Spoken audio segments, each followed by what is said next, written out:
N'y a-t-il rien de plus habituel en apparence qu'une brique alimentaire en carton ? Pour les jus de fruits, le lait, les sauces, les crèmes ou encore le soja, l'emballage en carton fait partie du quotidien de tous les moments de la journée et on n'y accorde plus vraiment d'importance.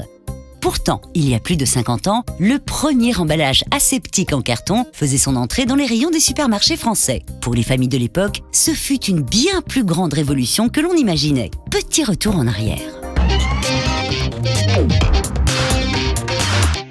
Depuis des millénaires, le lait est considéré comme un aliment indispensable mais très périssable. C'est pourquoi on a toujours cherché à garder la fraîcheur du lait le plus longtemps possible. Le refroidissement avait longtemps été la seule méthode employée. Avec Louis Pasteur, de nouveaux procédés sont apparus. La pasteurisation, c'est-à-dire chauffer le lait pour détruire les bactéries, fut de plus en plus employée pour assainir le lait. Mais malheureusement, cette technique ne prolongeait la vie du lait que de quelques jours et s'il était gardé au frais.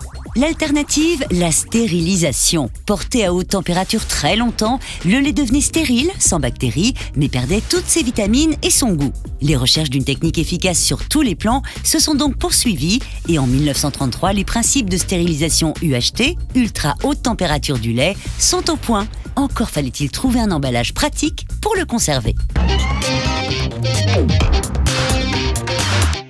La naissance de l'emballage Tetra Pak est à replacer dans son époque.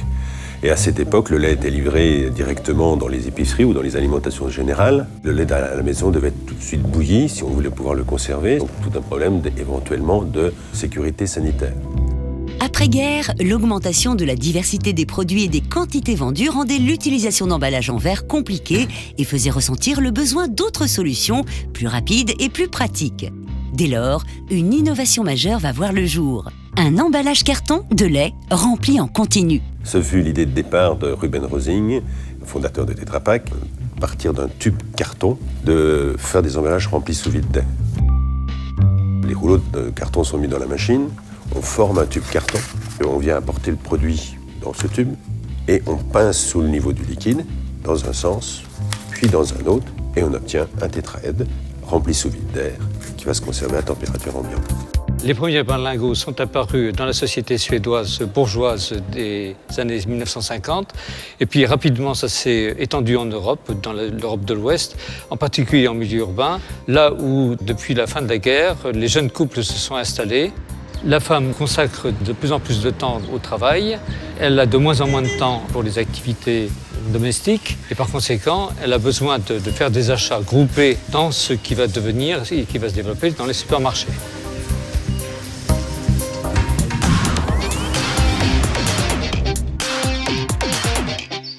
Pour Ruben Rausing, déjà préoccupé par le respect de l'environnement, le choix du carton issu du bois des forêts suédoises s'était déjà imposé immédiatement pour le nouvel emballage. Selon sa maxime, un emballage doit économiser plus qu'il ne coûte. Celui-ci serait donc à 73% de carton, ce qui le rend léger et incassable, de plastique pour son étanchéité et d'une très fine couche d'aluminium pour protéger le lait de l'oxygène et de la lumière.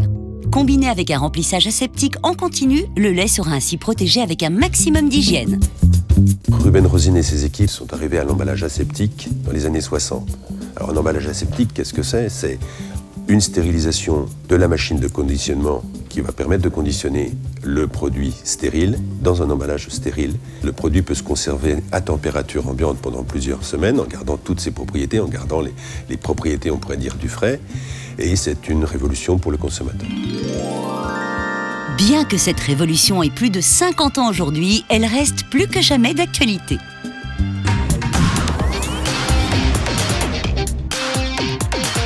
La consommation du lait est en augmentation dans le monde. On estime à environ 30% sur les 10 prochaines années l'augmentation du lait et des produits laitiers, du fait de la croissance démographique. On constate également par ailleurs l'émergence d'une classe moyenne plus exigeante en matière de sécurité alimentaire. Il faut savoir que dans de nombreux pays émergents, le lait est encore distribué en vrac, ce qui pose des problèmes d'hygiène. L'emballage aseptique permet de conserver les qualités nutritionnelles et la fraîcheur des produits plus longtemps à température ambiante. Ainsi, on peut exporter du lait ou du jus de fruits vers des pays qui ne disposent pas de structures réfrigérées. On peut ainsi garantir un meilleur accès à l'alimentation.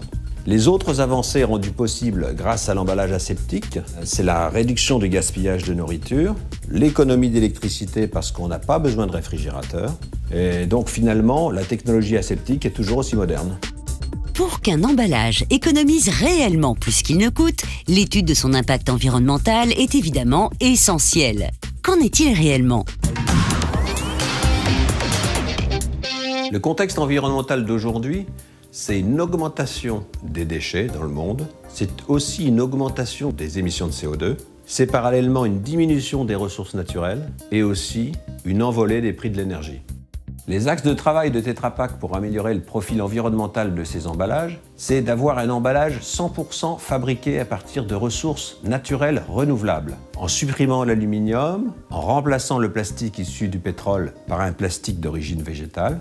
C'est aussi avoir un carton issu exclusivement de bois certifié FSC, qui est le label le plus exigeant en matière de certification forestière.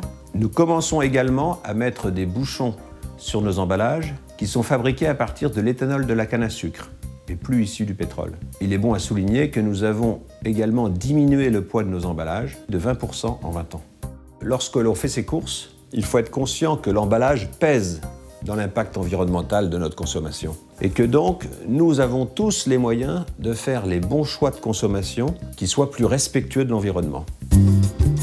Plus de 50 ans après le lancement du premier emballage aseptique, la brique alimentaire fait partie de notre quotidien et continue de préserver les qualités nutritionnelles des produits qu'elle emballe. Le conditionnement aseptique a été distingué comme l'innovation la plus importante du XXe siècle par l'Institut américain de la technologie alimentaire.